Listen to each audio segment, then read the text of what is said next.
He convinced my client into giving him $50,000 for 0.0001 shares of, get this, a business entity that had no shares. Why do you think private detectives have such a bad rep with cops? A lot of it comes from overseas, where people are pretending to be people they are not. What do you think is the number one case people bring to you? You have deviant, you have criminal, and then you have pure evil. Sometimes these people, they are a combination of it all, and they have no bones about it.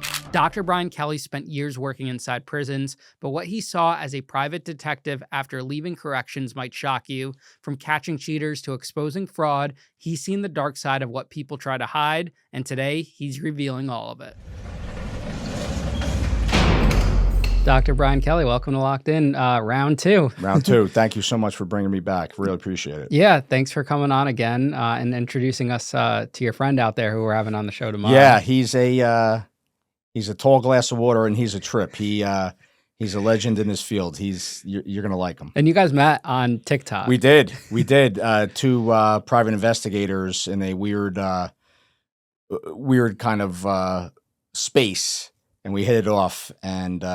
We do some social media stuff together. He's a good guy. That's so funny. We actually do a little work together. We share cases, when things go down his way and things come up my way, but we help each other out a little bit too. And he brought us some moonshine. Yeah, he did. He brought you moonshine from the literal Appalachian Mountains. So, yeah. I got a whiff of that. My head jerked back. Yeah, I wouldn't fare well with it. It's like paint thinner. So for people that don't know, and we'll have the first episode linked in the description of this. The first episode we did was all throughout your correctional officer journey in New Jersey. Yeah. And we ended with you leaving the correctional officer retiring. Yep. And this episode is about your private investigative work. Yeah. We haven't had a PI on in a while. It's definitely been, I don't think I've interviewed one since I got back from Mr. Beast. Okay. So it's been a while since we've had one out, but the audience always loves the PI interviews. I definitely recall you having several PIs on here. Yeah. That's for sure. The audience No New York really PIs though, right? No, I don't know. I know I had Philly. Philly? Yes. Connecticut. Yep, I had Philly, Connecticut. Vegas, maybe? Or no? I don't know if he was a PI. I don't know. But yeah, people love him because if people love like the cheating stories and all of that. That happens. That car wash clip. Wait, do you think that's true? That's how you know if a man's cheating if he brings his car to the car wash?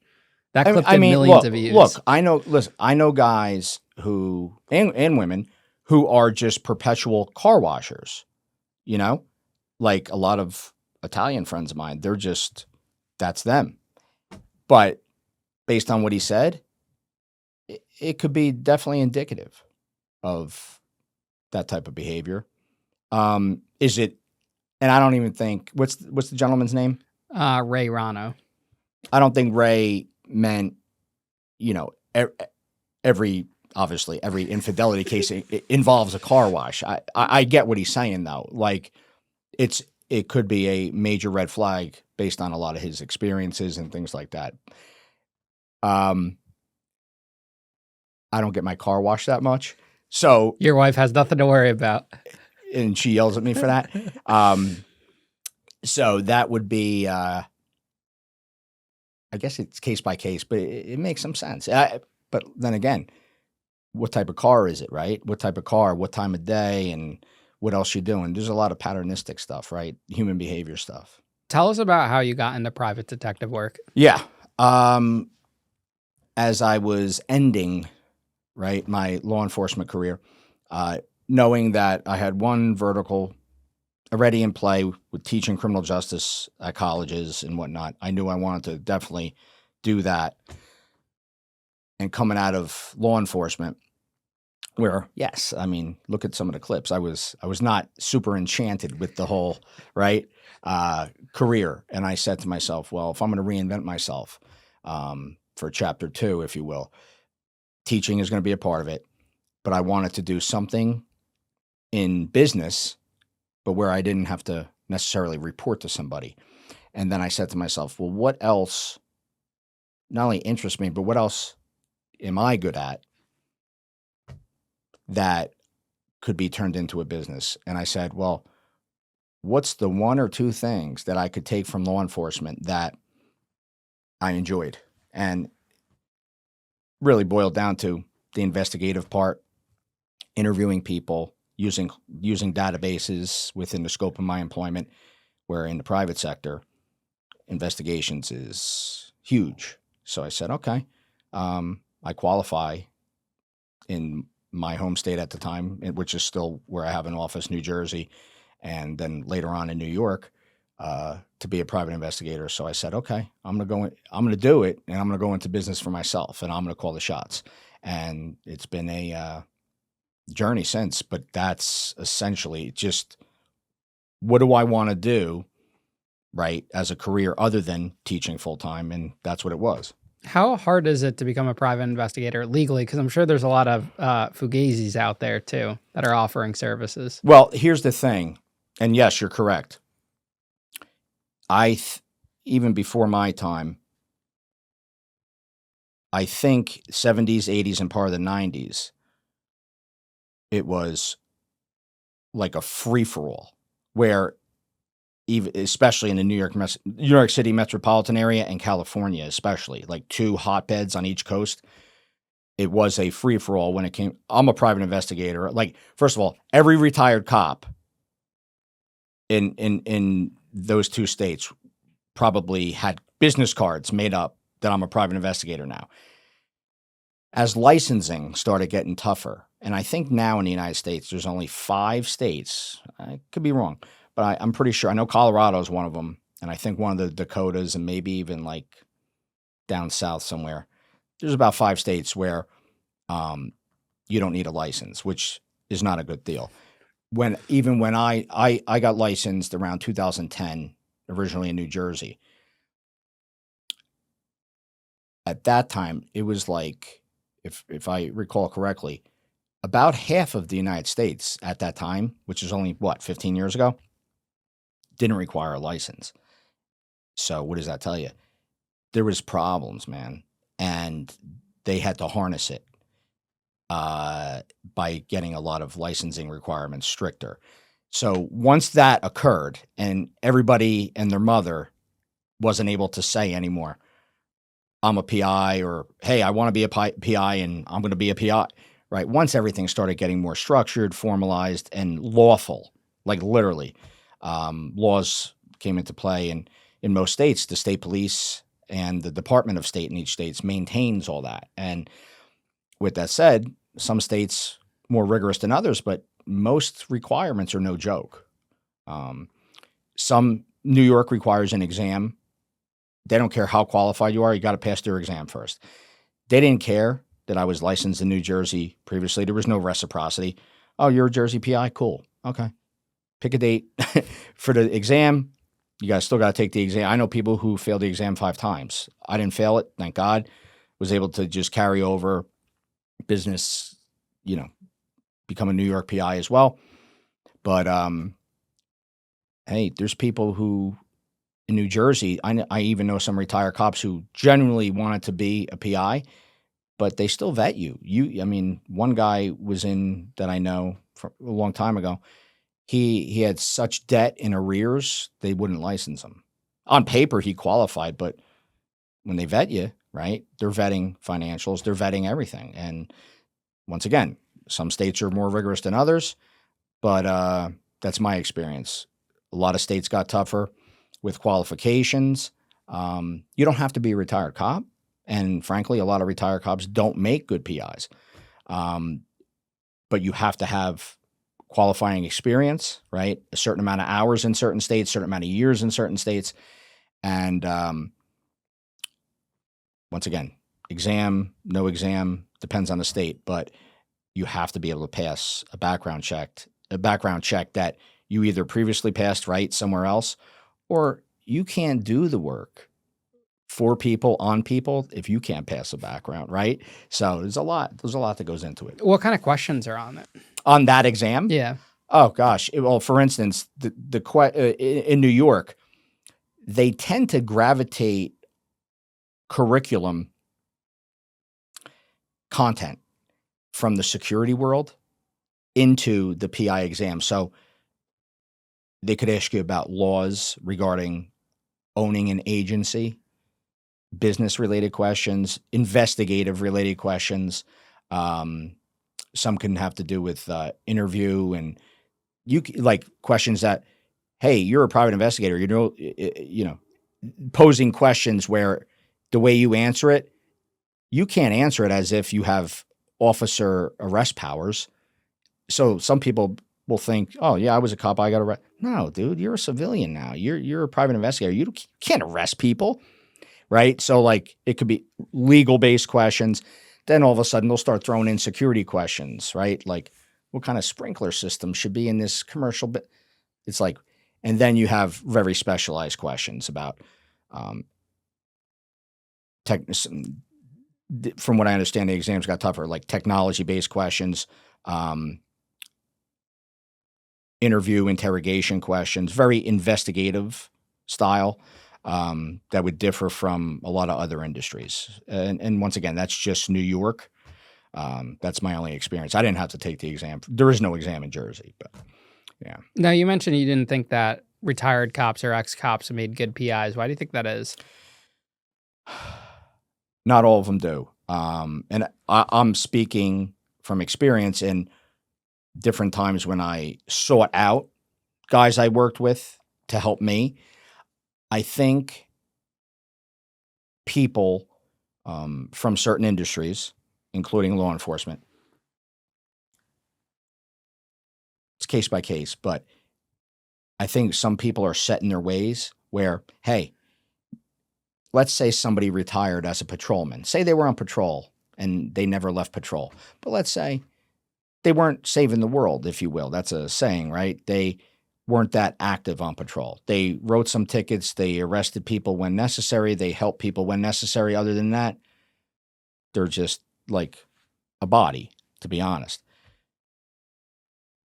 In the private sector, you got to produce, right? And there's a business sense. There's a motivation behind. I took intel, right, from an attorney, a client, a business that I'm working for. I have to produce. So there is a certain level. I'll just put it this way. There's a certain level of energy that you have to have and a certain level of knowledge. Some people don't want to evolve, right? The old guard of PI, in full transparency, is a bunch of white-haired guys that were cops and they had a certain way they did business, and they just don't want to evolve when it comes to certain things that essentially the PI world has become. It has become a lot more technological. You're going to have a 65-year-old guy who may be a sharp interviewer, an investigative mind, but he can't even send an email. He has no idea what social media is, right? So the game changed. And I even myself started when I was 35. I'm 51 now, but I had to evolve. I had to go back and get different designations to help me get certain cases, for what I desire to work within a certain niche. And when it comes to technology, I had to evolve tremendously. So I think it's like a new wave of investigators, and it's a different world now. It's got to be a lot easier, though, with social media to do some of these private detective cases because everyone puts stuff out there. Yeah. Human behavior combined with social media has helped tremendously. We're not going to pretend it doesn't. What also has helped is the world of technology, right? You always had classified databases. You always had the opportunity to use what's called open source intelligence, right? Which would be publicly accessible, right? Publicly accessible internet-based websites, the surface web, right? And the deep web. But on the surface web, you could obtain certain information the same way I can, right? Well, yeah, it's free, it's accessible. That's open source. And like I said, classified databases have always existed too. Like I operate certain classified databases that are law enforcement issued, essentially. But here's the thing. The open source and the closed source have evolved because, first of all, open source is batching from a cloud or a multitude of clouds. It's pulling from everywhere. Now that it can pull from social media and scrape the metadata, yeah, I can access certain things that people probably thought could never be accessible legally, where in certain parts of eras, you probably needed a warrant for it or a communications data warrant. Well, no, now there are certain sites just free and accessible that allow you to attain metadata that you can never attain before. And forget what you can do with technology. And then the classified databases that have so much more power now because they're owned and operated by big companies that essentially come from the world of like the TransUnions, the Experians, the banking, the intelligence world, right? These are the same people who are owning groups that are owning and operated classified databases that vet me for me to use and all private investigators to use. So where's that information coming from? I mean, information's everything. And there's so much that has evolved. Give us an example of how what you're talking about applies to a case, like where you've used it in a case. I think my husband isn't coming home from work directly when he said, I got it on I got it on Life 360 that he's at work, but based on the phone bill and based on this and based on my intuition, okay. Well, one thing we can do, even before, because I don't just jump in a car with a cup of coffee and start tailing people. I used to. From 2010 to 2015, that was pretty much a lot of it. I may run some printouts and say, okay, those addresses aren't right. These ones are updated. So let's just say the first 5 years of my career, I would cross-reference what a client or somebody gave me as information to do whatever,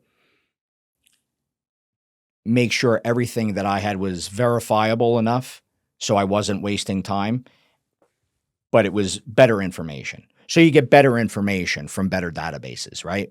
Than with what Google would tell you or what this attorney had on record. But guess what? That address is 3 years old, bro. The guy moved 9 times since then, but he always documented where he moved to, and he always put things in his name, which a lot of people still do. And his phone number changed a bunch of times. You gave me an old phone number. So sometimes these databases were always updated. So you had the jump on that when it came to information. But what really changed the game, in my opinion, is other technologies that run parallel, right, with the information broking, which would be, for instance, the lady who thinks her husband is going here, doing this, doing that. Okay. Since about 2012, I've been using one particular software that usually accompanies one of the classified databases, but you couldn't access it unless you had the classified, hence it's closed source. A lot of insurance companies use it. And that company, right, the design of that particular software, has one mission. You know what it is? If Brian and Ian are in their car, because their license plate tag comes back to them, right? The computer in the car that's connected to satellites is telling the license plate readers where you are. So between license plate readers that are out and about and other surveillance systems that are just out there that people don't want to believe that it is a surveillance state, China is just not the be-all and end-all. It's here in every city and every state. First thing I'll say to a client, an attorney, a business, because once again, it could be their employees, but just say this infidelity thing. Okay, give me your husband's name, social security number. I'm going to run him. Do me a favor before anything. Just give me his plate. Just give me his plate. Or give me his VIN number. Give me his registration. Oh, really? Why? Before I even follow him, if I have to do mobile surveillance, which I'm legally licensed to do, Just give me his plate. I got a system that I'll show you. You'll get the report, and that has proven to be incredible value. It'll put people in a certain year span at certain locations that a lot of times will, what the heck were you doing there, man? And that helps me out a ton. Now, in most of those cases where, say in that case where Yeah. the woman suspects Yeah. someone, is it normally the husband or is cheating and is lying? Is it, when you say normally, Like, is say it most of the time a certain gender? No, not even that. Oh. It could be reversed. It's, when someone calls you, is their intuition normally pans out that they were right? A lot. But this is also because clients don't always tell you everything. They might have the phone bill in front of them and they already did some of their own homework. And some of their homework could be, oh, these are some really strange numbers. I'm going to pay $40 into Ben Verified, which I wouldn't advise for anybody to do. But it's just bad information most of the time. Those big companies that do information broking, it's not up-to-date information, and people need to know that. But a lot of times clients have some answers that they don't disclose, and sometimes they do. And one time, a lot of times it is intuition, and women have great intuition. Women have better intuition than men. Men are more proof guys. Once they reach a certain point emotionally, psychologically, then they'll gather a little more proof, but need more peace of mind and know they, just like women, they can't finish the job in totality without getting in trouble doing it or not having the capabilities. So I believe, regardless of gender, I would say 70% of the time when intuition for either gender kicks in, 70% of the time there are major red flags, yeah. Speaking of information, you have 9 million sites where you could go search someone's criminal history or any Sure. of that, but they make you pay by the time they actually reveal the information. Yeah. What do you think about those sites? Are they legitimate? No. Well, I mean, some are legitimate where a lot of them are just FOIA-ing, Freedom of Information Act reports, and then putting those information off police reports into metadata. Now, here's another thing. People don't get this. Did you ever vote in any election? I've actually never voted in my life. Really? Well, because think about it. By the time I turned 18, I was under investigation, true. got indicted at That's true. 19. I guess You're an outlaw. I'm an outlaw. You're an outlier. outlaw. I'm an outlier. Yeah. Okay, so wrong question. Okay, I'll use myself. Since I turned 18, I made sure it was just a personal thing. I never missed a voting opportunity.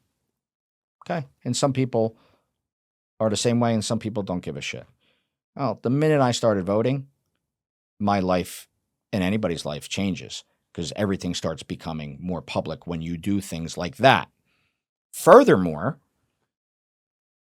if anybody has ever owned property, in particular a mortgage, and you pay taxes, your life has become so much more non-private and has become so much more public. So it's things like that that change the game that people aren't aware of. I mean, you even look at my case. If you background check me on one of these sites, what's going to come up is like those arrests. Okay. Like from local police Sure. or whatever from those. The original? Yeah, like not even federal charges because those aren't necessarily always listed. Sure. But state charges, those are what's going to come up first. Mhm. And it'll say like, is he registered to vote? And it'll give an address based on, it's easy to where find you were someone's- living at the time. Yeah, it's easy Yeah. to find an address. Yeah, I think it would be but harder to what find good a is it current if it's, address. Sorry again. No, you're good. I think it would be harder to find a current address. It though. is because they're not updating their information. It's a guy who owns a company that has the time to fill out a bunch of Freedom of Information requests, right, in a certain jurisdiction, and he has interns working for him that aren't updating the information, and they don't have the capabilities to update the information. So people are getting duped into paying for not up-to-date information. It was probably up-to-date at one time. Most of the time, it's not current. Most people can do better on their own. For instance, like I said, if people have voted, if people own property, if people have donated to political campaigns, their life has changed and they don't even realize it. Because when that stuff goes public. And then now, when people use their phone number and emails, especially Google, and you start a social media account, it's a wrap. It's a wrap. You're out there, man. You are out there. There is no more Ian and Brian behind closed doors. You are the world now. What about these sites that list how much money you make? Those are completely wrong. I mean, I've seen sites like these celebrity sites or whatever that list me making like celebrity net worth. Yeah, that says I'm worth $10 million. You personally? Yeah, which is not true at all. No, I'm not. Maybe you are. That's like it's crazy. Maybe you are IRS. No, okay. Yeah, more like negative. What are they? Well, first of all, that's just propaganda, right? Because that's also part of investigating too. Like, what's reputation stuff and propaganda? What's real? What isn't? So there's always going to be information broking that's fictitious. That's the scary part. And now with AI coming, forget it. And we could talk about that as much as you want regarding how that intercedes in investigations. But people are always going to say real things and false things. So now that with the power of the internet, there's just so much more of it, right? And then forget anonymity. You don't have to say who the owner of a website is that says Ian makes $10 million. Now, here's the thing. I have worked for public sector governments while in law enforcement and public colleges, right? In my other life. That's government. So if outside of the feds, local, county, and state, that's publicly accessible. Right? So there's public stuff, but I know what you mean. When it comes to, where's that coming from? They're scraping data from other websites and almost trying to do like a predictive analysis. So like, let's say, so you're telling me some site said you're worth 10 million, right?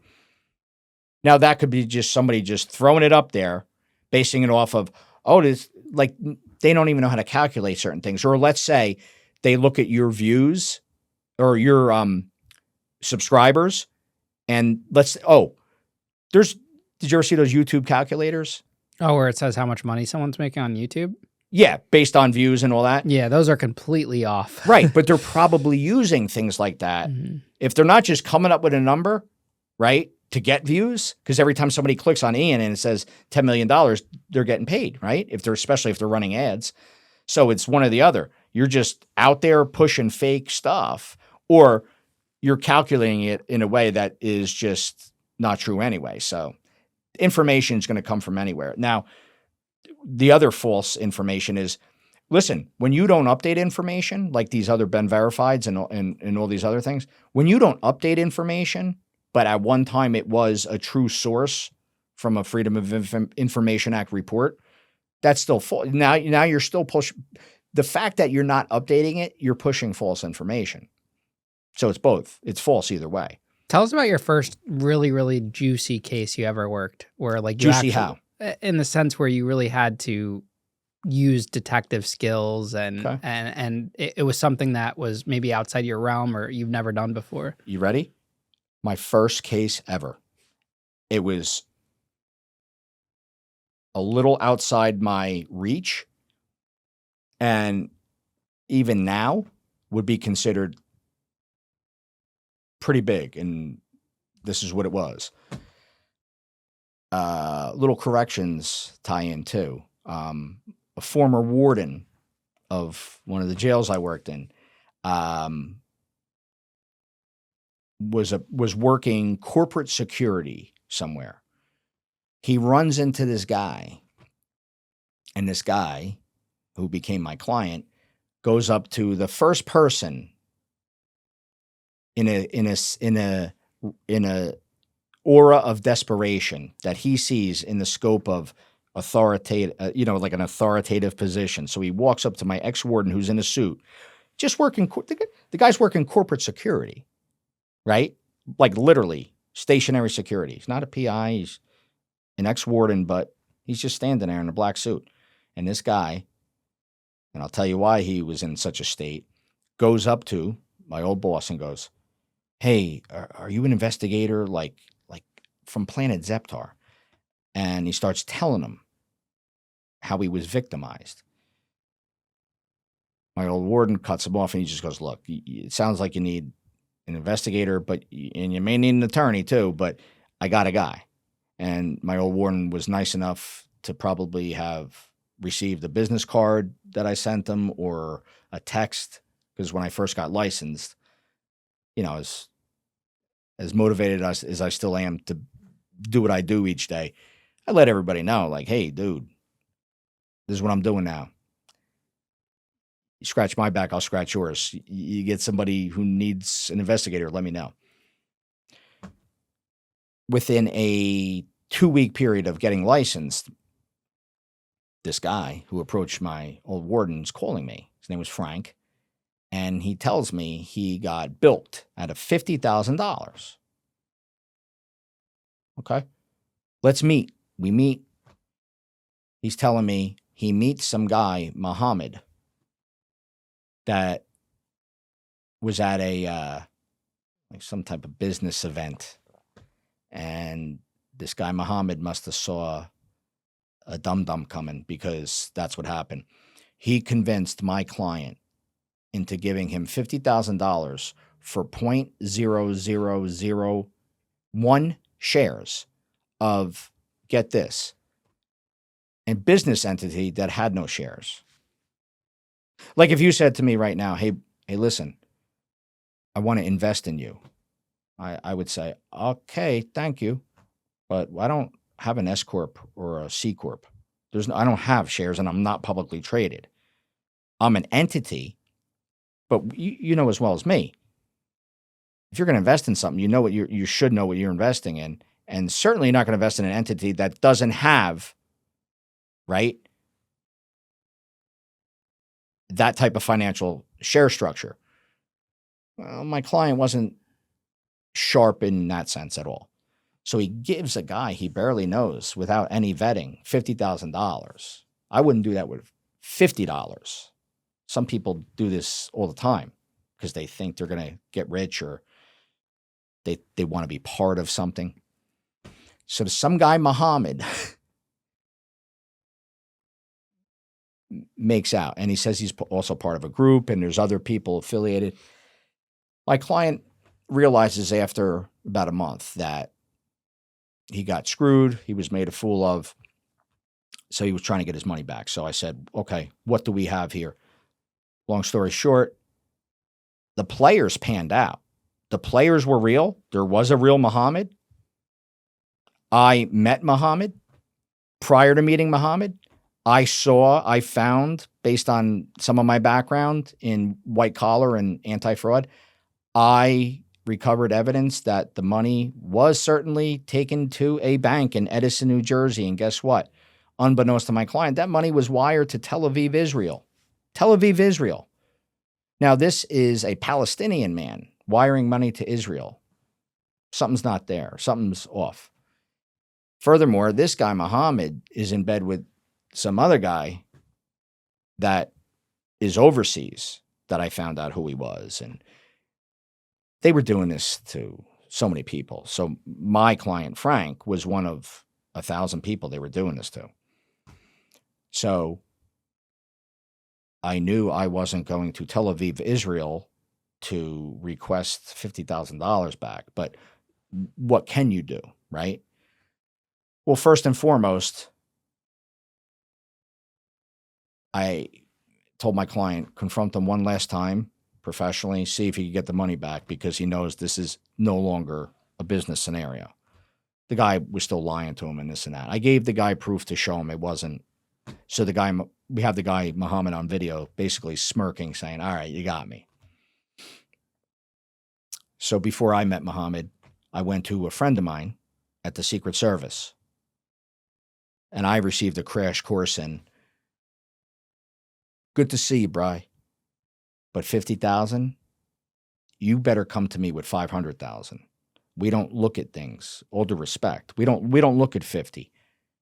And I quickly understood that. And I said, well, could you could you cross-reference this with some other things? Maybe there's more victims where this 50 plus this 50 plus this. He's like, I maybe. It didn't go anywhere. And I get it. I get it. This is a small pea in a right pod that extends across the country and overseas. So then I said, okay. Some time goes on. I said, Frank, look, if you're not going to lawyer up, right, and try to get this guy legally, I can talk to him, pretend that I want to invest with him. We could change gears again. You told the guy already that he got conned, that he conned you. But let's reverse it. Let's make him think you're even more glib than you were, all due respect, because you made a mistake, right? You go, yeah, I made a big mistake. I was very careless, to say the least. I met Muhammad. I went into a role-playing version of a business deal, but I let him know by the end of the business deal who I was and what was what. There's certain people that'll flinch and there's certain people that won't flinch. He didn't flinch. He didn't give a shit. He didn't disrespect me, but he didn't care, because this went up a chain that far exceeded anything I could. I realized also then, after doing some additional due diligence based on his reaction and other things, this is something that was a foreign, like basically the equivalent to a foreign terror organization. You know what I mean?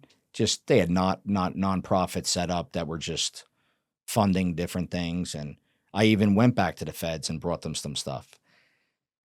I made some money. I worked my ass off, and it was a great learning experience. But in the end, sometimes you are just, especially if you don't have a lawyer, and which you didn't, and you're not going to get cooperation from people that could really, right? I had some reach, even for my first case, a little. Not the same as I do now, and not the same capabilities that I do now. And I did everything I possibly could for the guy. But that just really also showed me this could be daunting. So that was my first case. It worked a lot of hours, made a couple bucks, learned a lot, but I also learned, there's only so much I can do when you're not in collaboration legally with attorneys and there's not other victims and that type of niche. What are the benefits of a client in that situation hiring you instead of just going straight to the police, saving the money?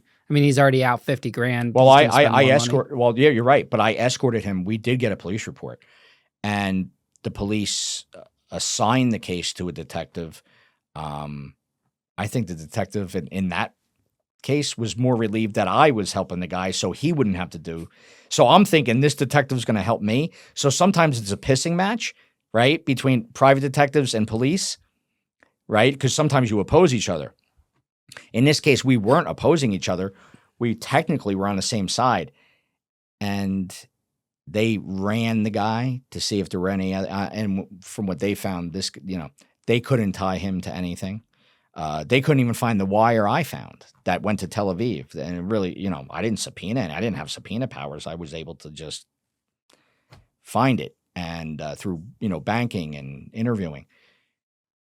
So had he not hired me, not that it went extremely far or made any huge difference, unfortunately, I think the best thing he could have done at the time was hire an attorney and myself at the time. I think then it would have been a little different, but he chose not to. Why do you think private detectives have such a bad rep with cops?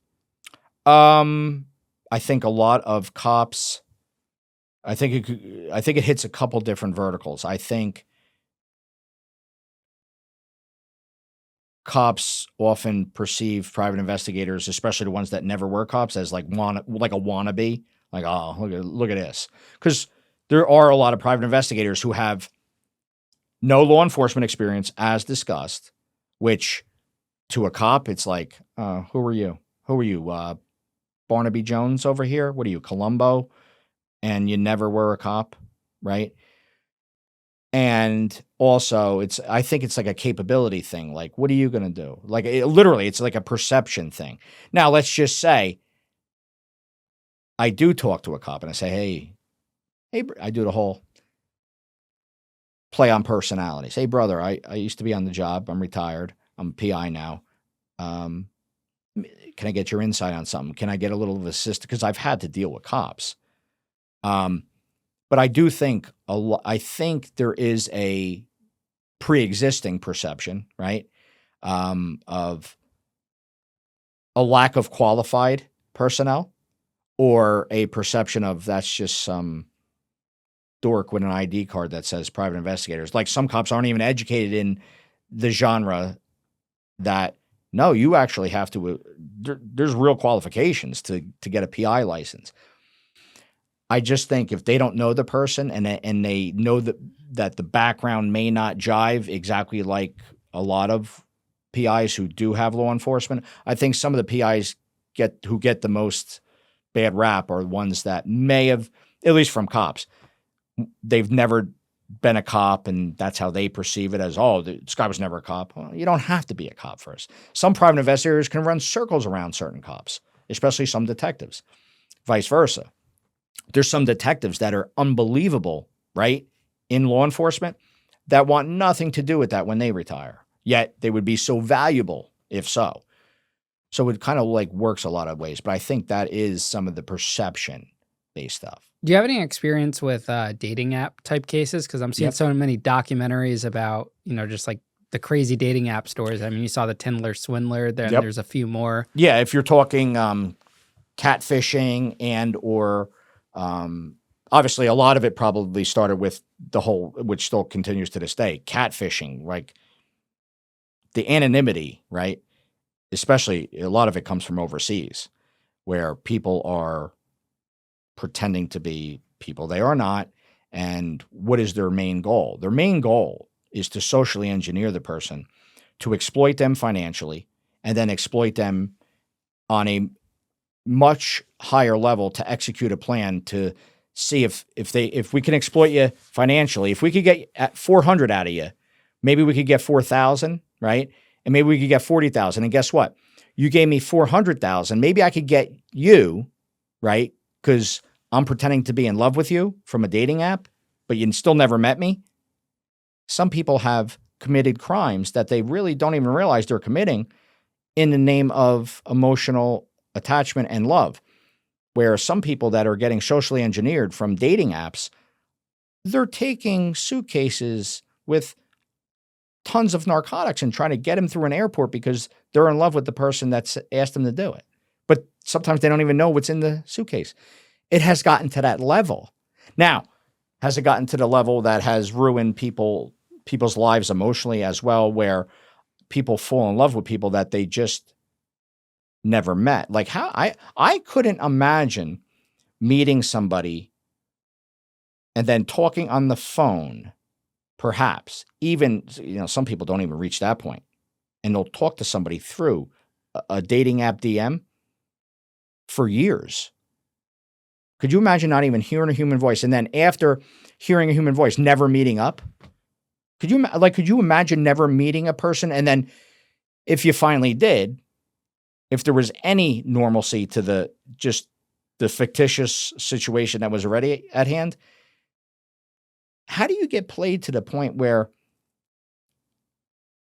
I know some people, men and women, that, let's say, role playing, they think they're talking to Ian, but then when it comes time to meet them, Jeff Pike's there.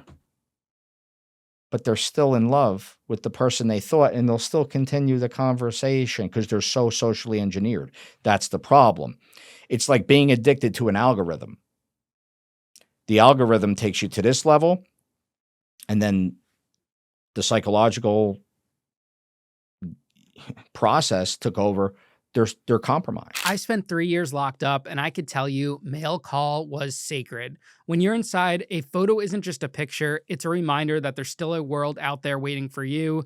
The holidays are hard when you're separated, but PelletPost.com makes it easy to send photos directly to your loved one in prison. Pelopost.com is the original photos to prison app. They've been doing this longer than anyone. No trips to the post office, no confusion about the rules. They handle everything. And right now, your first 4x6 photo order is completely free. No catch, no strings, just a way to let someone you care about know they matter, especially during the holidays. Go to Pelopost.com and use code LOCKEDIN at checkout. Send those photos. Let them see your smile, your kids, your life, because I promise you that photo is going up on their wall and they're going to look at it every single day.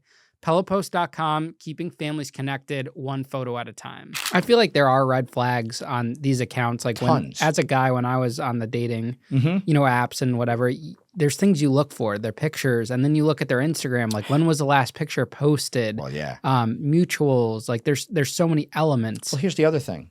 Here's the other lack of education. I follow you on social media. You take a picture, you post it. That's your job, right?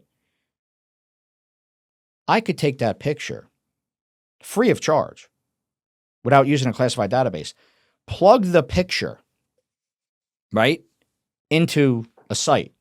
I know where you took the picture. I know when. I know what day, what time, and exactly where you took the picture and what device. If people even knew that you could take that picture that is talking to you, right, that's about to ruin your life in some cases, right, like we just discussed, because you're talking about people with bad intentions. You could take that picture, put it in free software that's available to the public. And guess what? That picture was taken at an internet cafe in Nigeria by an 11-year-old, bro. If people are more educated to learn this, they may not fall in love after 2 days and get bilked out of their life savings or years of emotional distress. So what are some warning signs to look for when you match with someone? Well, I think, first of all, how do people not pick up on language and grammar issues? Even if you have an interest in foreign-born men or women, you can't tell when it's many people can't tell that it's a bot or somebody that doesn't speak the language. But they're saying they're an American sergeant major in the Army, but they're talking without vowels and certain they're not talking the American grammar, but they're saying they're a war hero from SEAL Team 6. They're stealing military pictures, saying they're in love with you, but they're talking like they're from planet Zeptar. And some people just are like, oh. So what does that tell you? Well, we got some real trauma. There's people with trauma that will ignore or not pick up on that. So human behavior is a big deal, right? And some people just will ignore it. You can't ignore anything, man. So you have those things. Pictures, like you said. When was that picture taken? And here's the thing. All right, what do you think when you see an account? Because you've seen people's accounts. If you see an account with one picture and it looks like it's from 1980, you think that's a real person behind that account? No, and also if they have pictures from years ago, there's a chance they don't look that same way that they did years ago. Don't even get me started there. I can tell you something. I've been catfished before at a date. Well, so have I. And you had to see my reaction when they showed up, brother. So, because I wouldn't pull punches. This is obviously before I got married. I just feel like you have to have like recent photos if you're going to be on a dating app, not pictures from you from 10 years ago. No, well, that's always been, right, a huge red flag. The pictures have to be within a year time. Like I would think a year is okay, but it should be within now. Why can't, what's going on? You can show a picture of you now, man, right? Or ma'am, right? What do you show? Well, that just shows you there's a lot of insecurity there. But then they got the you-know-what to show up, and they're 500 pounds heavier. Like, what are you doing?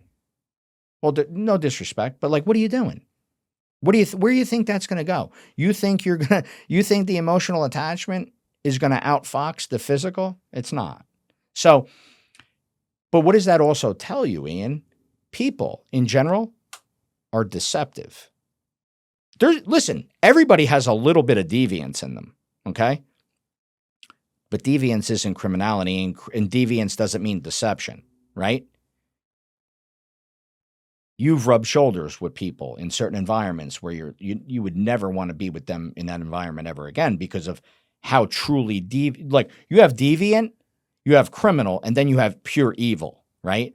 Sometimes these people, right, behind those apps and other types of apps, they are a combination of it all, and they have no bones about it. They don't care because you think they're working alone? They're not. Most of these people, aside from these MTV catfish individuals that they catch on camera, and it's like mind-blowing, right? Because we still have that too. Kind of like the hacker, the individual hacker from the 80s and 90s, they're usually not working alone. These are organized groups, and dating apps are the romance scams. The romance scams are often tied into, high-end trafficking. Do you have a story from one of those? Um, Has anyone ever called you with a dating app issue? yeah. Some divorcees and widows, in which, luckily, and once again, it's a small percentage, but I recall a woman who was a divorcee, believed she was talking to a man, middle-aged man from Denmark.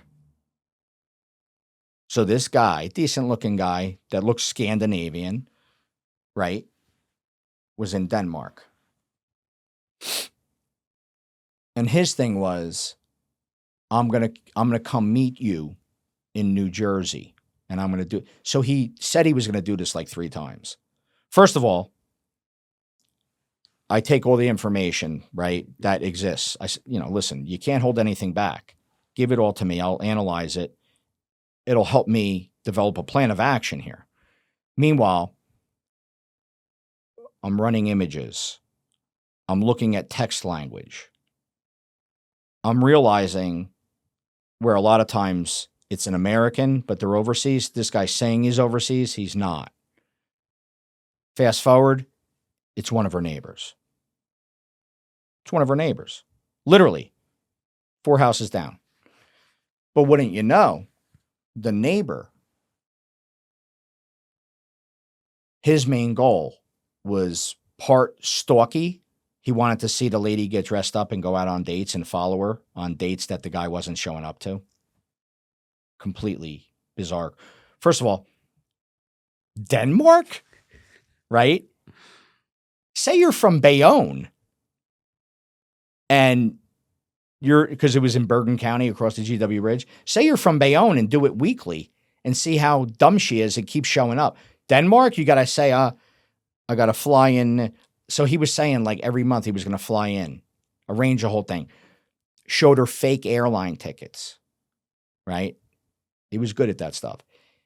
And then he started trying to advance it. We're trying to get money out of her. I think she gave like a small bit of money, from what I recall, a couple $100, and she didn't have the money to give, even if, he was about to, ask for more, because that's a main goal, financials. Because just so you know, that's always the main goal. Financials, right? To exploit financially and then execute usually at a higher level. So this guy was on her block, bro. Guy was on her block. And I was able to trace it back to him. How did she react when you told her? She could not believe it. She didn't want to believe me. And then but the guy, he's a kind of creepy dude. So what do you guys do? Turn him into the police, or? Do I? Yeah. I turned it over to her and I offered, look, we can do this. You cannot, force a horse to drink, as they say, right? Lead him to water. And I said, yeah, this guy needs to be, but I can't do anything without the client. And, you know what it comes down to too, a lot of times. Oh, I just want peace of mind. You've been married to this guy 20 years, different scenario, right? I just need to know. Okay. Peace of mind, that's all you, okay. Sometimes that's all people, I've heard that 9,766 times. I want peace of mind. Whether it's infidelity, fraud. Well, fraud, usually it's beyond peace of mind, especially if you're working for a business or an attorney. But peace of mind, that word comes up a lot. That phrase. And, closure. Okay. Well, sometimes you just want to know. You're going to pay me that much money and ask me to work this amount of hours, and that's all you want? You don't want to at least seek retribution and restitution? Okay. Some do, some don't. I think if it's like, if you know the person's cheating, but you can't prove it, I mean, you're not going to get restitution from that, but you want to know. Well, it depends on what state. In a divorce case? No, not even marriage. Oh, you're not even marriage. As like a girlfriend or a boyfriend situation, long-term engagement, that type of thing. But most PIs, I believe, and I'm basing it on a lot of my experience. I think most PIs, when they do inherit cases where inquiries like that exist, it's usually at least engaged and or married. You know what I mean? You don't get a lot of boyfriend, girlfriend, infidelity inquiries. Well, you know what it probably is too? Because girls are so freaking good at using Instagram to uncover stuff. Like me and Matt will be talking and then about like who's dating who or whatever, or looking at something, or did these two break up? And my girlfriend will be like, hold on, let me check. And she goes through their Instagram. See who they unfriended. Looks at all of that, and they're able to decipher it to the T. They are very good at that. Extremely good investigators. And women are very good at cheating. They're much better at cheating than men. But men are just, But men, it's funny. Men will go to such lengths to cheat, get sloppy at some point, but go to a lot more lengths than women will. But women are just better at it. It's interesting. What do you think is the number one case people bring to you that they want to hire you for? Out of all your cases you got over the years, what has the majority? I think it's tied between entities hiring me to uncover possible fraud, and if it is a much bigger picture than just this employee. Running parallel with family matters in which the divorce is often already taken place. So a lot of cases in which cases could go back to court for custody issues. And I'm talking like some cases you're like, I can't even believe this is happening. Like certain people are or have custody, and this is how they behave, right? Do you want a particular instance? Yeah, give us a story. So partial custody is often the children live with the mother most of the time, and they see, say, a father Tuesday, Thursday, and a piece of the weekend, right? You've heard of that type of scenario, right? Split custody. Right. But mostly sleeping, full, with the mother, but it's still considered split, like you said. So I have seen, and the biggest one was early on in my career, where the client was the mother of the children, the children were young. The client was the mother and the grandmother. So the wife and her mom, right? They were divorced probably at least a year or two. The children were still young. The father, according to them, they perceived him to have a drug problem. So if that was the case, they wanted to make sure that he did not have custody, and any visitation would be completely controlled, monitored. And what else is he doing? And he would cry the blues to his attorney, and then his attorney to the judge, that he was paying too much in child support. But in a case like that, you have guys that are going to cry the blues based on their salary and try to, sometimes even hide money they make, right? And that's just because that's just how they tick. Well, this guy, and their theory was pretty accurate, which you don't always see too. Their theory was, well, he's also complaining about the money because he spends so much money on drugs. That's what we think. We think he's on drugs. We think he's buying drugs. And we think he's on drugs while he's supervising the kids. And that's when I'm sitting there and I'm listening to this. And I wasn't even a father at the time, and I am now. But I don't like that. I look, some cases you get emotionally invested in, I would say over 90% emotion is channeled, right? No emotion. I am a robot. I am an investigator. I am working for a client, but I have to leave emotion out. But we're human, man. When you hear certain things, you're like, wait, the guy's high when he's with the kids? And, of course they show you what he pays in child support and this and that. And you try not to because you got an attorney, you try not to get too involved in that. You just try to provide evidence in the field for them and through computers, through technology. Oh, no, he's making this and he's also working here and he's lying, but you got to have your attorney bring that to the court. So the plan of action was when he has custody of the kids, right? Is he high? And is he also high because a lot of his salary goes to drugs? Well, with this particular case, pretty early on in my PI career too, both turned out to be yes and yes. And what I did was, once the client gave me all the data that I needed, right, from when he has the kids, where he takes them, he was very, people are patternistic. Where he's coming from. Is he coming from work? Is he coming from home? Where does he take them? And what does he do with them when he has them? It's all behavior, right? So she said, he comes from work. He works in the Bronx. He's a teacher. And he picks them up. He comes and gets them. We notice he's this, he's that, describing what they see in him. Okay, where's he go? He goes to a park a half a mile from the house, and he just brings them to the park for 2 hours and brings them home.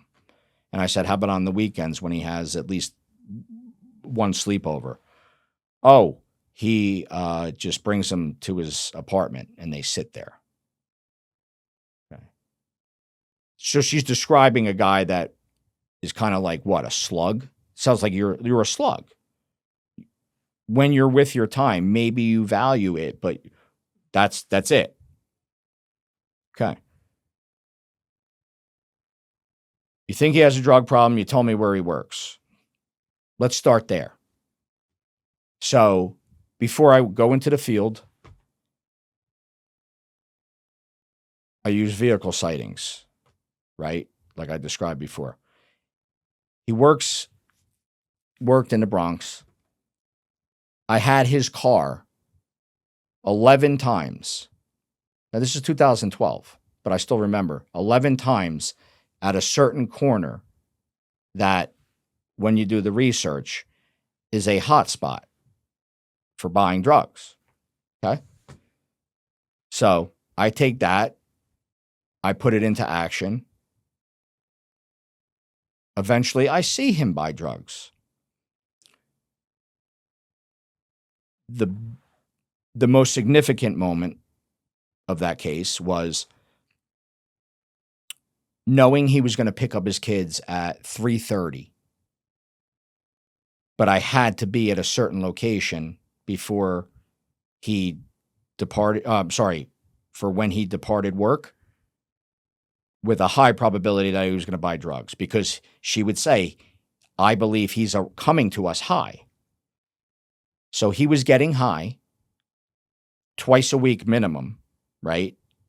probably every day, but twice a week that he was supervising the kids. So I said to myself, I think I need some help here. So I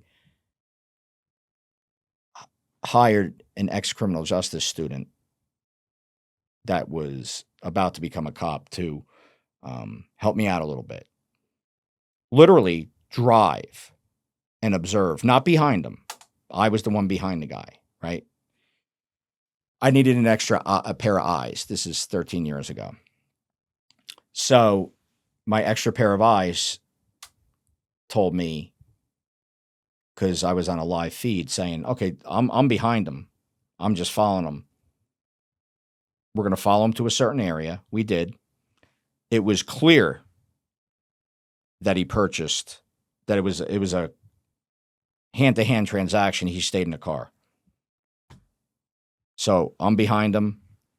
After a couple minutes, we're on a road, red light. I said, pull up alongside him. I'm going to stay behind him. 2 lanes. My guy says to me, yo, he's got tinfoil.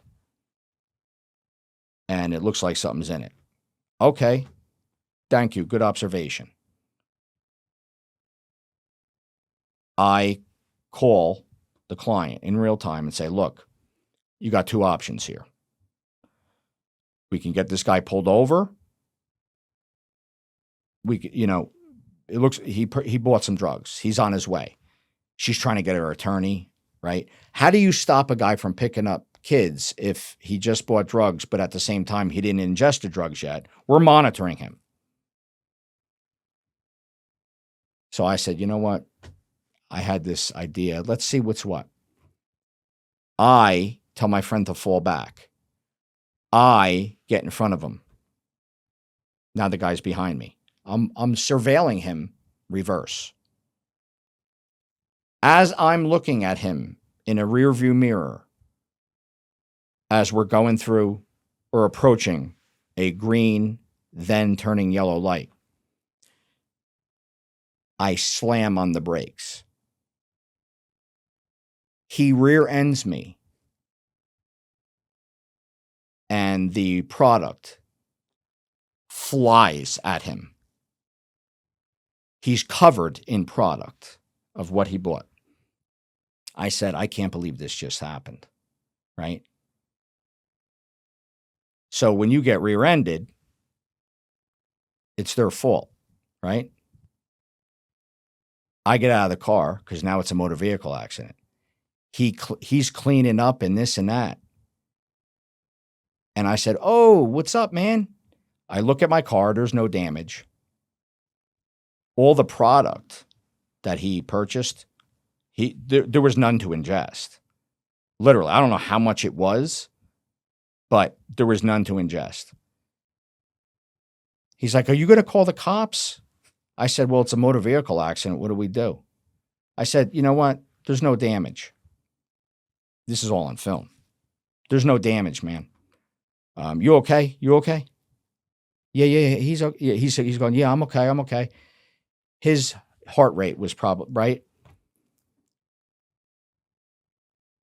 I didn't call the cops. At the time, you didn't have to report everything right then and there. Now you have to call for a motor vehicle accident.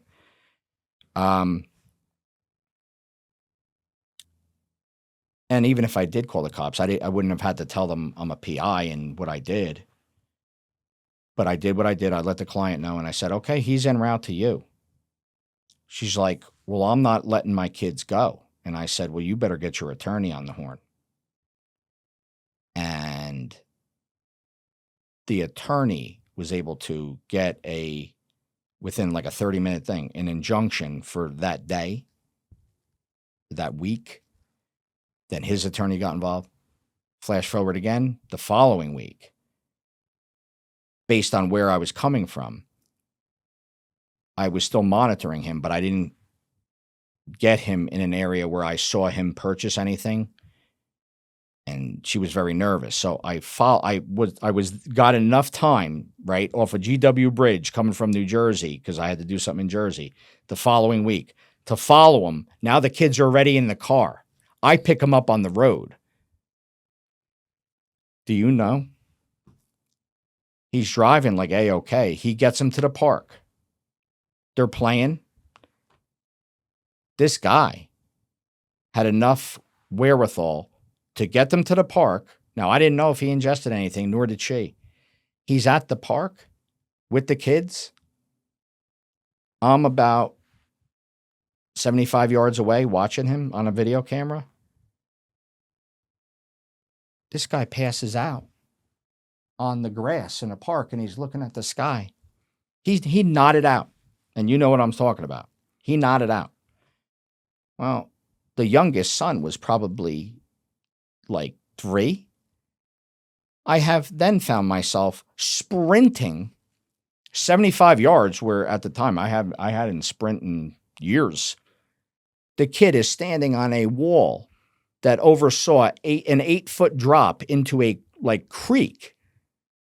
So the kid's the guy's high, and I don't even know if the guy was alive. Praise God. Right before I got there, too, another lady with kids, right, got the kid's attention, and then I scooped the kid up when I got down there. Then I called the cops in real time. And I said, yo, I'm a PI. That guy, I believe, is under the influence. I have seen him under the influence before. And luckily for her, her attorney was able to, take it where that guy had some problems after that. Lost some custody, and hopefully got some help, and don't know where it is now, but that was eye-opening. When I got out of prison, one of the first things I did was adopt my dog Boone from the Dawes Animal Welfare Society. And honestly, that moment changed my life. He was my reminder that second chances are real. Then, just over a month ago, I brought home Bella, our new studio pup, also from Dawes, and she's been nothing but love, energy, and personality ever since. Dawes gave both of them a chance, and right now they're giving all of us a chance to help more animals just like them. From now until December 15th, a foundation is matching every single donation, dollar for dollar, up to $15,000. That means whatever you give instantly doubles. Twice the food, twice the medical care, twice the second chances. And it gets even better. If you sign up to be a monthly donor, that same foundation will give Dawes an extra $100 for every new monthly supporter, up to $5,000 total. That means your $20 a month could unlock another $100 gift for the shelter. So if you've ever thought about giving back, this is the moment. This is your opportunity. Whether it's a one-time donation or a small monthly commitment, you're helping save lives. You're helping the next Bella or Boone find their home. Go to dawes.org or hit the link in the description of this episode to donate. Let's give these animals the second chances they deserve, because sometimes saving them ends up saving us too. Is there ever a case that you won't take on? Like, what are your morals in regards to what you're not going to accept versus what you will accept?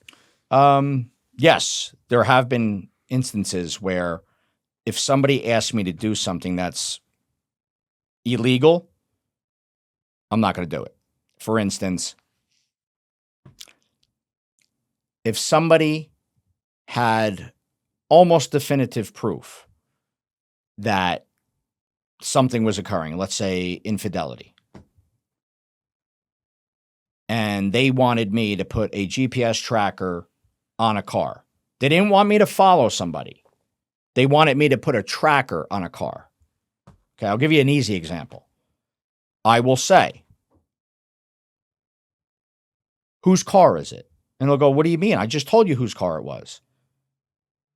It's his car. Or it's her car. I know you told me it's her car. Who owns it? She does. And I would say, okay, you don't own her car. You're not on the lien. No, she owns it. I own my car. She owns hers. I go, you probably have separate phone bills too, don't you? Yeah. I can't put a tracker on her car, bro. Why? She owns it. If you owned it, I could. That went to the Supreme Court. Okay, so right away, you ask me to put a tracker on a car and you don't own it. That's like an easy example. Another one could be more contemporary, for instance. I got access to my husband's phone. I know the password.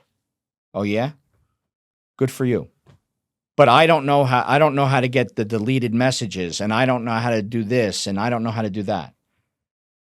Yeah, I do. Yeah. But whose phone is it? Like I said, it's my husband's. Who pays the bill? My husband. Who set the password? My husband. Yeah, I'm not going to jail. You know what I'm saying? So there's lines, there's boundaries, there's legal boundaries. Yes, and there's obviously ethical boundaries. But those are legal boundaries. Both of those examples, GPS tracker, access to phone. That's something they could just do on their own, though. Why even hire you?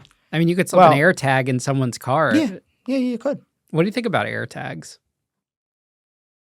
What do I think about them? I think the iPhone is going to notify you when the AirTag is there. Oh, it does, right? Yeah. Because even like with AirPods, like when I'm going in the car and I keep my AirPods in Yeah, the like car, all these- it notifies me. Yeah, all these people. Oh, here's the AirTagger. If there's a random AirTag in my neck of the woods, I get a notification. That's true. I didn't think of that. Right? I guess I don't have people planting air tags on me. So Well, let them, because guess what? You're going to know. Because show me a real good situation where you're not going to know. Here's the other thing. A lot of times when there are trackers on people's cars, people just slap them on, they slap them in the wrong place, and they're doing it illegally. I have equipment that also detects things in people's houses for countermeasures, counter sweeps. And I'm not talking like the Amazon stuff. I got trained a long time ago, and I have some higher end equipment that I use when need be. But if somebody thinks they're getting tracked, it's either their phone or there is something on the car. And a lot of times they're just USB battery operated. It'll last for 40 hours tops, and it can be app monitored. And half the time they're putting it in places. First of all, just say a husband put it on his wife's car. He doesn't pay the lien on that anymore. So he's doing something illegally. You ask me to find it, no problem. That's different. They're doing something illegally. So if somebody's doing something illegal and we can easily pinpoint that and we go about it a legal way, fine.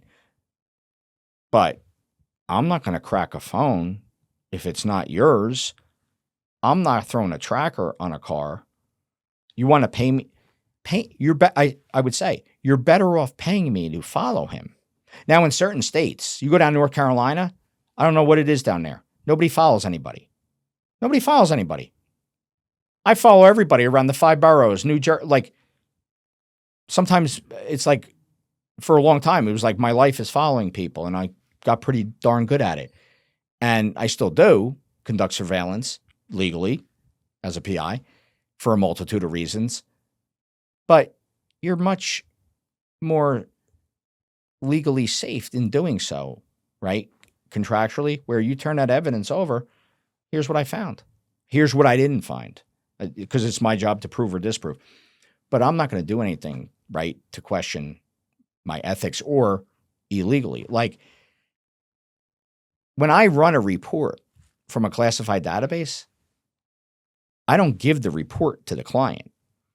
That report's for an investigator. Can I take data off the report and provide it to you? Yeah, of course. Yeah.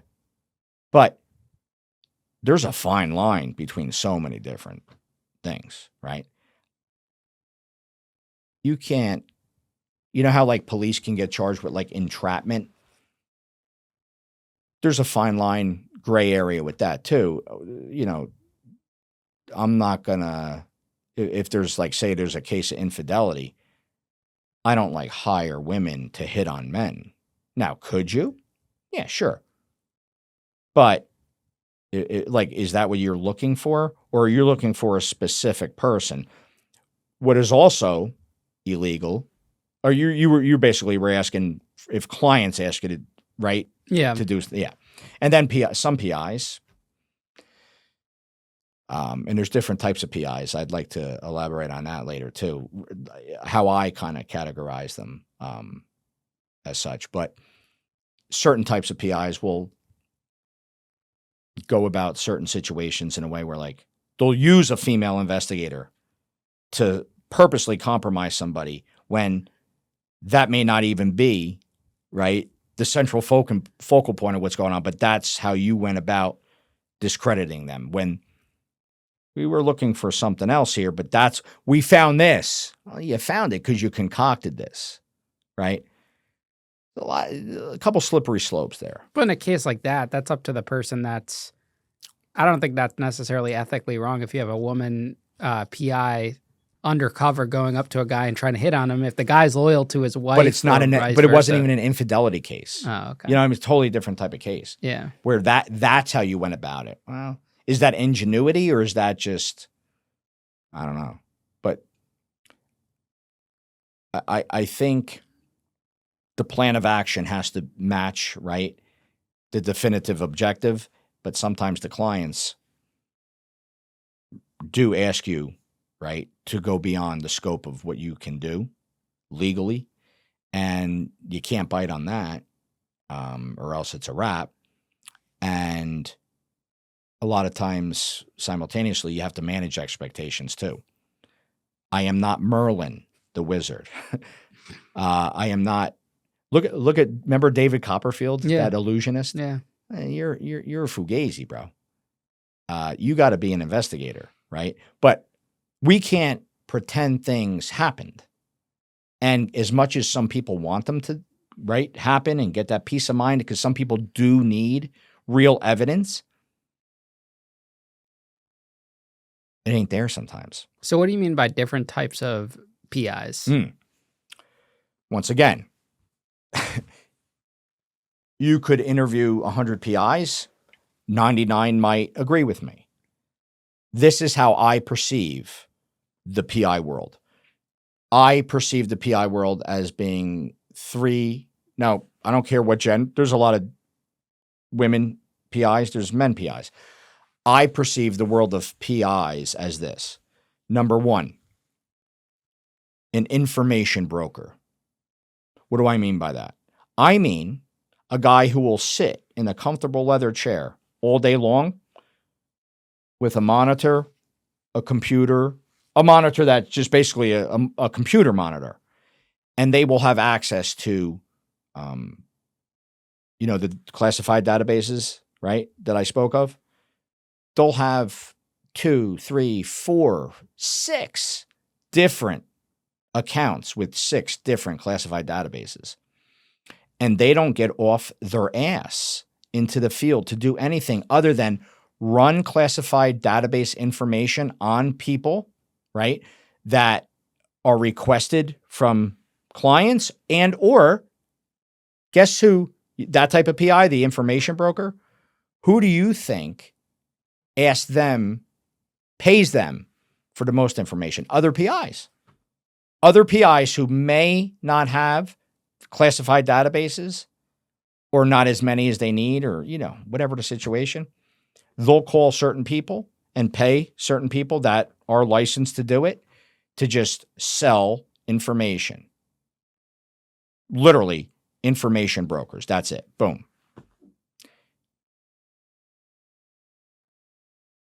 This is more old school, number 2, but it exists. You ever hear the term fixer? Yeah. Okay. I mean, we see that on a lot of TV shows, Yes, too. you do. Trivia question. Who was the biggest PI fixer on TV in the last 15 years? You a TV guy? It was a series on, I'll give you a hint, HBO. Really good show. What is it? He was a PI, then he lost his license and became a full-time fixer. Oh, it wasn't you mean Breaking Bad? Uh-uh. Oh, but he was a fixer in Breaking Bad. Who? What's his name? The Saul's guy? Yeah. Right. And Not Mike, him, though. Right? He was a fixer, too. Who? Mike, that guy was a PI. The guy Didn't that, he lose his license, or he was a PI? or he was a cop. He was an He was a ex-cop, retired cop. and then yeah. became a fixer. Yeah. Yeah. No, that's a great example too. And I was also that guy Bosch. I But read Bosch the was a book. cop, right? He was a cop and then became a PI. Okay. And he worked with his brother, who was a Lincoln lawyer. Okay. Right. Do you remember Ray Donovan, Liev Oh Schreiber? yeah, I never watched it, but Yeah. I heard that's a great one. Oh. I gotta watch that Oh show. man. We've been What a- looking for a new show to watch. Please watch that. We just watched It's All Her Fault on Peacock.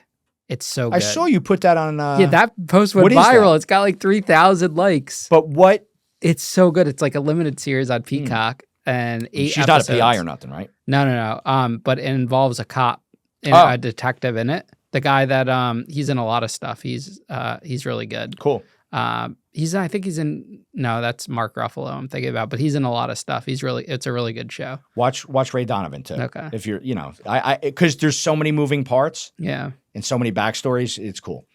But he becomes he becomes a Hollywood fixer who went out from Boston, went out to California, became a PI, worked for a couple lawyers, one main lawyer, but then because of his zest for fixing things for a lot of money, he got jammed up, lost his PI license, then he just went full-time fixer.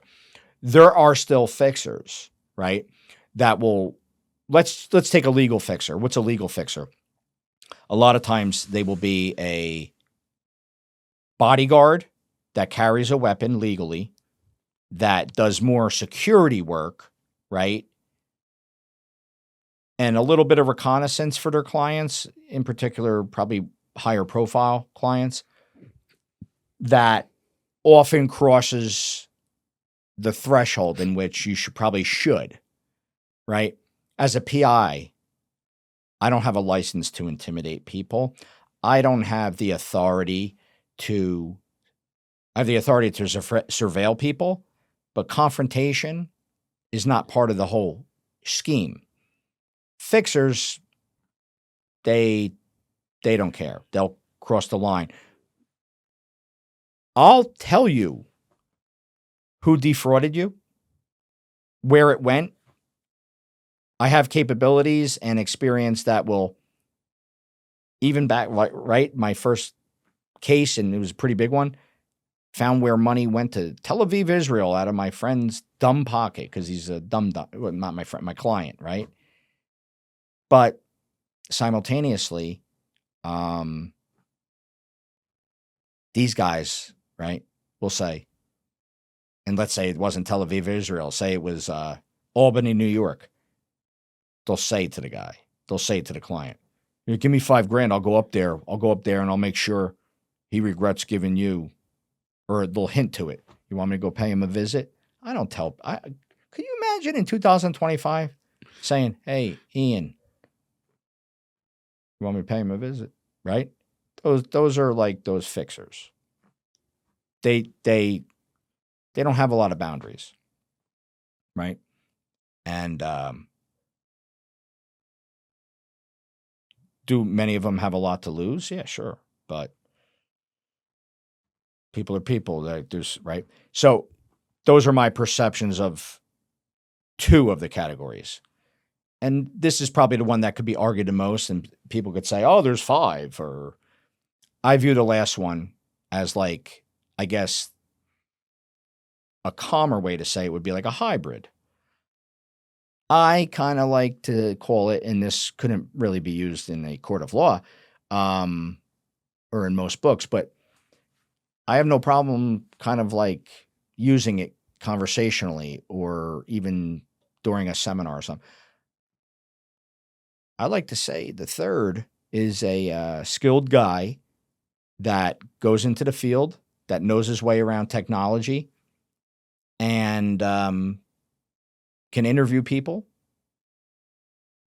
has access to a lot of tools and tricks outside technology, and once again, advanced technologies. I call it a boogeyman. I call it a legal boogeyman. I really do, because you are skilled, right? From behind closed doors, because I'm confident in my abilities. I I am just as skilled in the field, or I should say this, I am just as skilled behind a desk in my home office as I am in the field. And sometimes when you combine them both, that's what people really need, man, you know? So that's how I look at it. And I said to myself, hey, I could be an information broker. Sure. I could be a fixer. Sure. Not only are you limited in the first realm and selling yourself short, right? Number two is just going to get you in the hot water, right? I could still find clients that I wanted to bodyguard for from a legal security capacity if that's what I wanted to do. But number two is crossing that threshold. That's beyond bodyguarding. It's beyond private investigative work. But number three is kind of where I'm the most comfortable. And I think where most good PIs that are ethically sound. And I think the last component, like I said, is putting in the time and experience to get other training and other experience to make yourself more valuable, especially on the tech end, and being able to bill hours, right? There's certain people that could bill certain hours because they're just on the road. They'll do surveillance 24 hours a day, but give them a computer to make their job easier. Some of them can't even relate to that because they don't know their way around scraping metadata. They don't know their way around. Hey, do a background check on this guy. What do you think a background check is? You think it's just putting somebody's name and address in there? You're taking every bit of their personal identifiable information. You're taking 15 reports and making it into one because you're running people so many different ways. And you may not find anything if you enter Tom Billingsley at 128 Rollinson Street, date of birth this. I might find more. Do you know some people won't even know? Let me run the cell phone alone and see what happens. I might find more running a cell phone than running in somebody's social security number because that cell phone report might tell me the likely associates that somebody has, literally a category on a report that says likely associates, which out of that list might be the person that you are doing illegal work for, might be the person you're cheating on your wife with, right? So it's knowing how to navigate, right, in and out of different situations, but really it's navigating your capabilities. What's one case you've worked that you're never going to forget about? An attempted murder case. My only attempted murder case. And before, when you asked a certain question around, did I also hear you say, did you use the term? I'm just trying to, where you said, did you ever regret taking a case or something like that? Did you say that? Just about the, I don't think we talked about regret. We just talked about what your morals were. Okay. Cases you wouldn't take. Right. Well, this is a case you regret taking? Here's you said memorable case, right? Yeah. Here's a memorable case that I regret taking. Okay. So we'll collaborate on this, right? I get a call from a kid I was a cop with. He was a cop still. He knew I became a PI. He goes, hey, this guy from my church, his son got jammed up. Okay. He needs a PI, so he says he's got an attorney. Okay. Here's his number. He wants to talk to you. Great. Thank you. Well, I quickly learned that his son, who was 19 at the time, it was about 9 years ago. Son was 19. He was just like a kind of weird kid. Weird in a sense that he had a few friends. He went to like a 2-year college, but maybe weird's not a proper word. He would work on electronics, work on his car, but all night long he'd be talking to this girl who he fell in love with that he met through a group of friends. But he was weird when I met him. He just seemed a little off. So what happened to him was, and once again, he got arrested and charged in New Jersey with attempted murder. So what this kid did was fall in love with a girl who was a lesbian. Happens. He knew she was a lesbian, professed his love to the girl to the point after just say a year, right, of professing, hanging out with this girl and your group of friends, just say 3 times a week. But knowing every time you hung out and every time you looked at her, I'm in love with her, but I know I'll never have her because she doesn't even like men. And she made it very clear. So what would a logical person do at that point? Walk away. At the minimum, you can even remain friends. But not pursue it. Yeah, what are you doing, man? The message is clear, right? Some people just don't get it. Some grown men and women don't get it. This is a 19-year-old, right? Who should know better? You know how he went about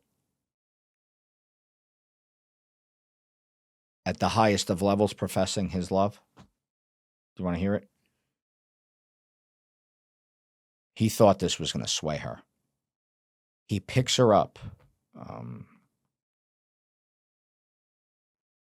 11:30, 12:30 in the morning. 11:30 at night, 12:30 in the morning. They go for a ride. Hey, I can't sleep. You want to go for a ride? I want to hang out.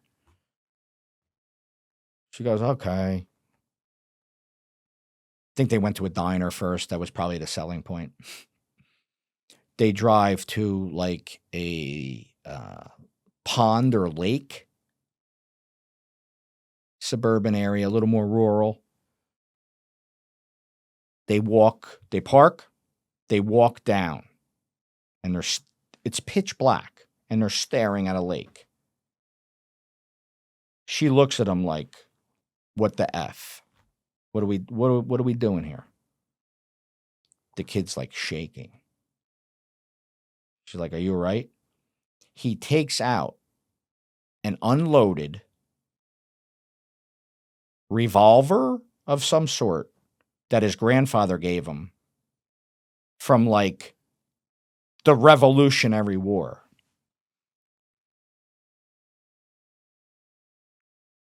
And puts it to her head. And says something along the lines of, like, I don't know what movie he saw, but I almost think when I read the report originally, I'm like, is this from a movie? He goes, if I can't have you, now puts the gun to her head, and she's like crapping her pants. She like couldn't even run. If I can't have you, this is his words, if I can't have you, nobody can. And then the revolver part, I forget. I'm sorry. Law enforcement world, gods of guns. I'm sorry. I forget what it's called. The revolver part falls out and the gun falls apart. And he's like, and she runs to the car and she goes, take me to F home. He's like, oh, okay. She gets home. She tells her mom and uncle or whoever, like a bunch of relatives. 5 a.m., a couple hours later, SWAT teams, state police, they raid him. His family doesn't know what the hell's going on. They lock him up. They write up the report. spends a couple days, gets bailed out. County jail. Father retains a big attorney. Their biggest thing was the state police have cell phone evidence. It's part of discovery. They have their narrative. We have ours. So my main job after interviewing him and evaluating, analyzing some things the attorney gave me, whatever, was to analyze all texts, images, emails, and just every bit of the digital forensics that I have, extracted data from a phone, but it was already extracted. So it was my job as an investigator in defense of him to create essentially, right, an expert narrative to combat what they say. Not that he did. He did what he did. He admitted to doing what he did. But to create a narrative based on things that if you looked at it, right, what does this look like? What does this look like, right?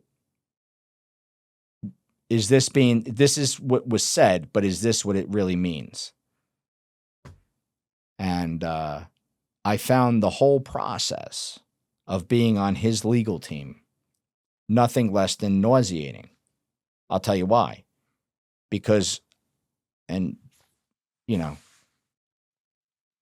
I'll just say, I could say this now. I found the kid. Remember, I used the term weird before. Look, there's weird people, dude.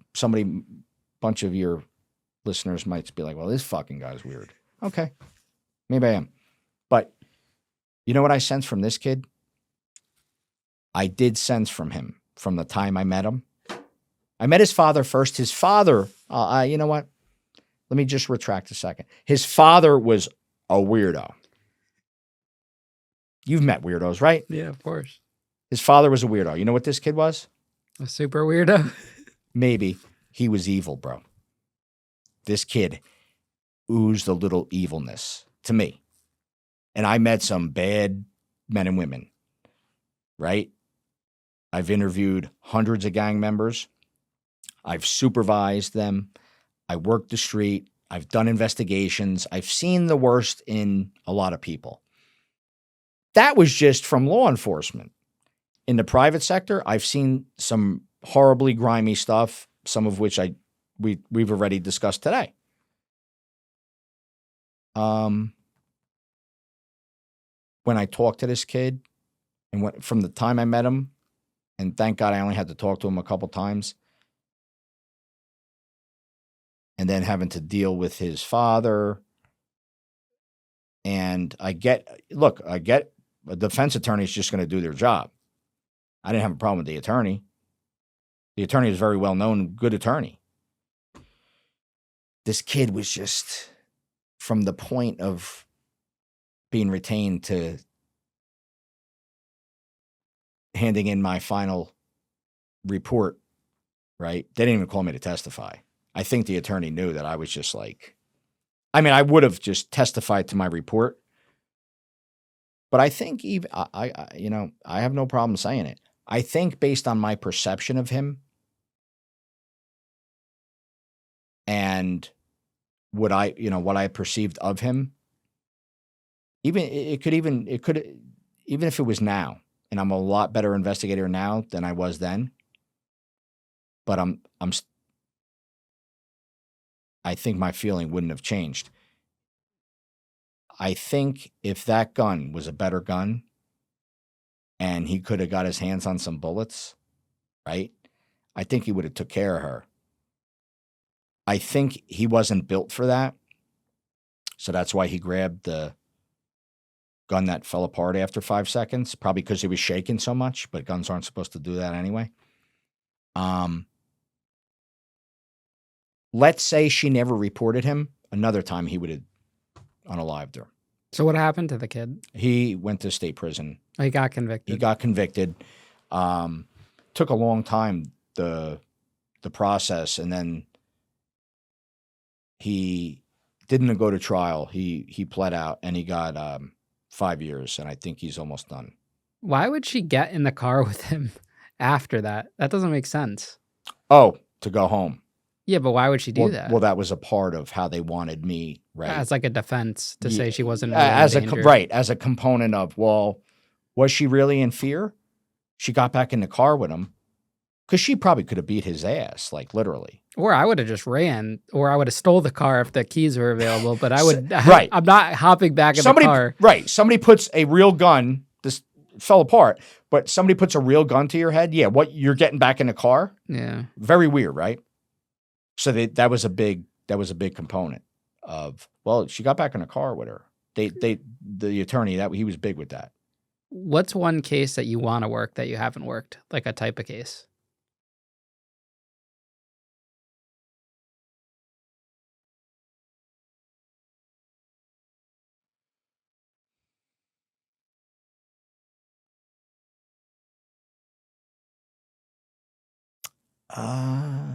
I got him stumped. No, you know what it is. It took a minute. I did some reconnaissance for which was actually a surveillance detail with guys I do business with for a high profile client. Guy flew in from another state, and he's a journalist, and he had to do an expose in Queens, New York. And while I was the investigator, everybody else was more protection.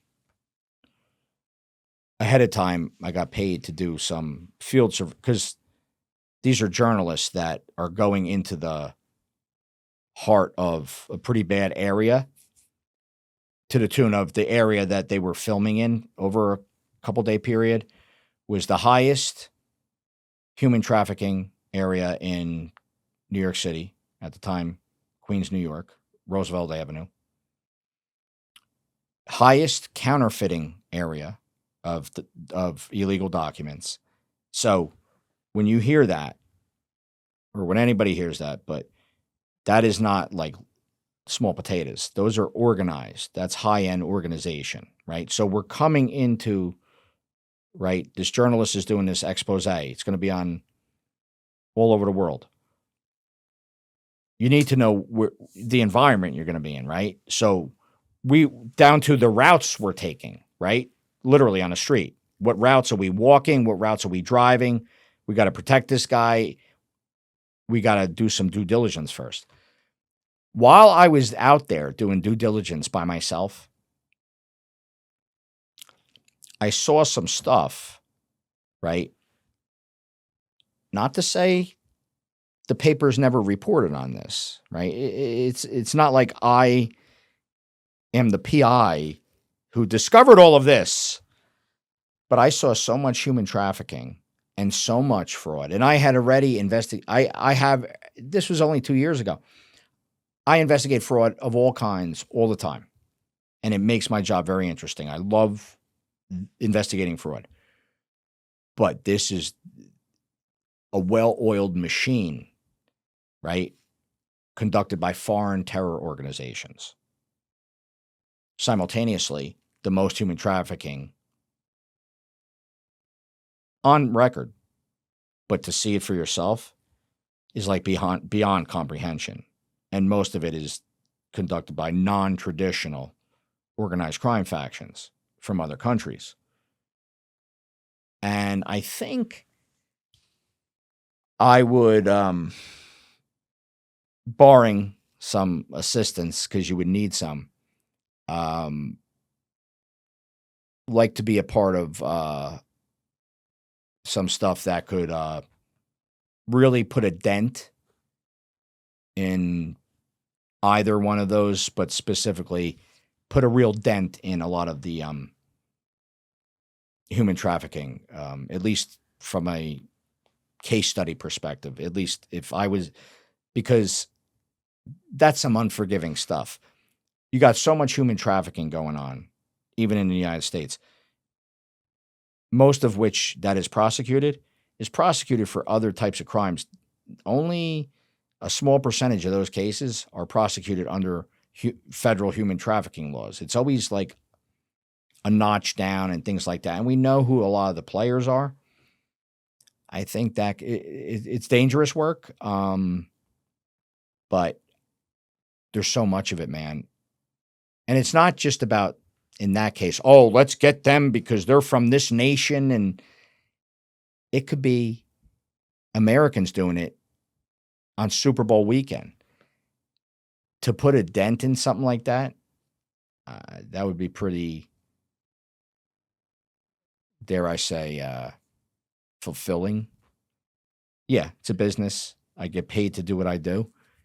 And I'm not out here to do pro bono work, and I don't do pro bono work and never will. But that's some serious stuff, man. I mean, what's going on out there? And I got to say, there is opportunity for that because right now, certain federal agencies are so inundated with their mission.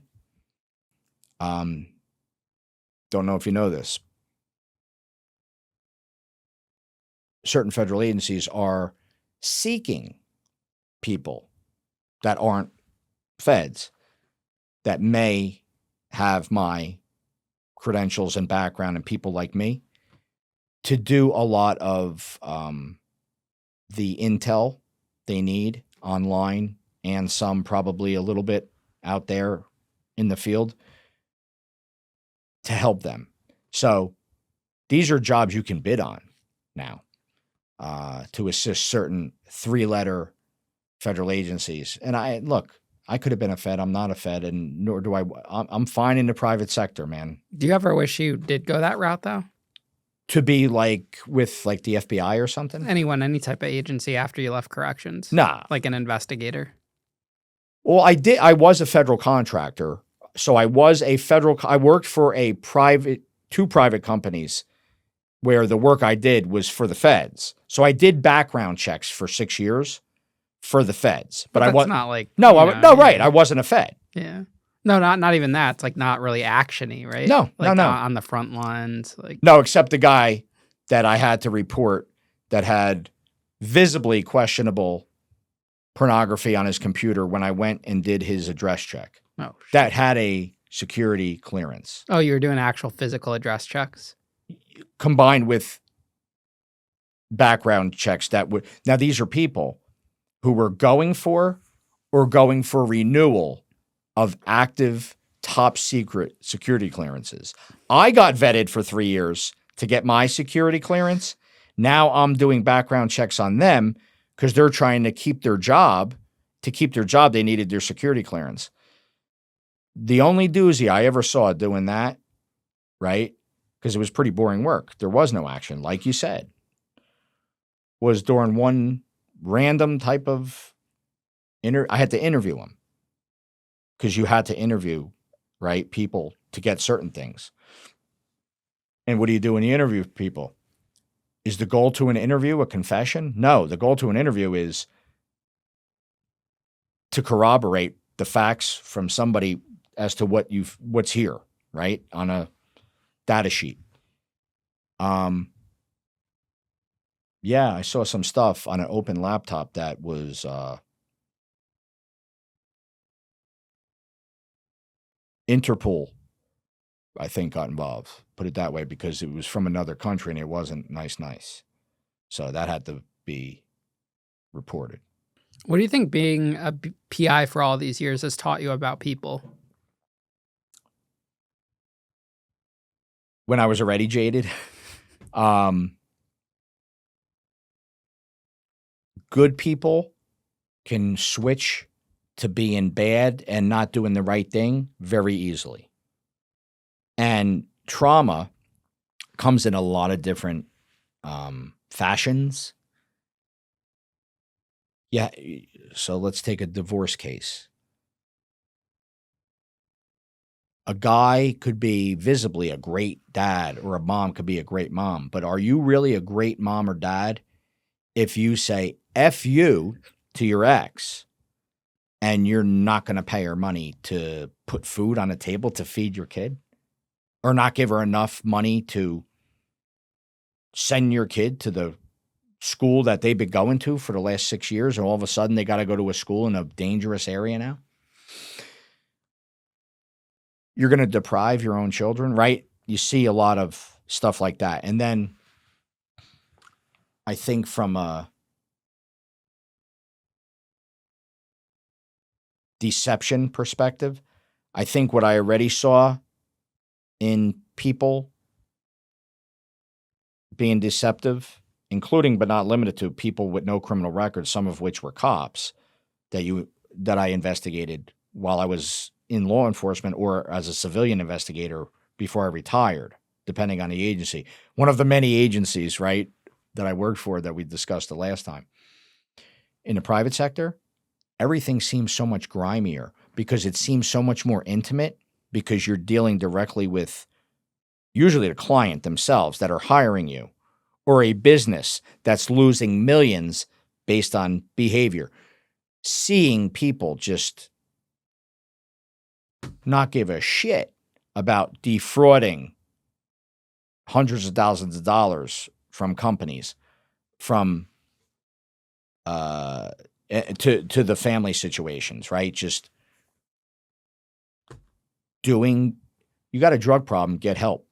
And you know you got a drug problem, you're still going to pick your kids up just to spite your wife, right? I mean, there's levels to evil, and that's a strong word. From my neck of the woods, you could go to hell for a lot of different reasons, bro. And I think I seen, as a PI, a lot more of that than when I was in law enforcement. That's for sure. Well, Brian, I appreciate you coming on the show I today. appreciate it, man. Yeah, another good interview from you. You're 2 for 2 now. I appreciate it. It was a good opportunity, and I want to congratulate you for additional headway you've made in your career. I mean that. You're doing great, and I appreciate being in this situation. It's always Of course. fun. Yeah, we appreciate your support. Yeah, man. Awesome. Thank you.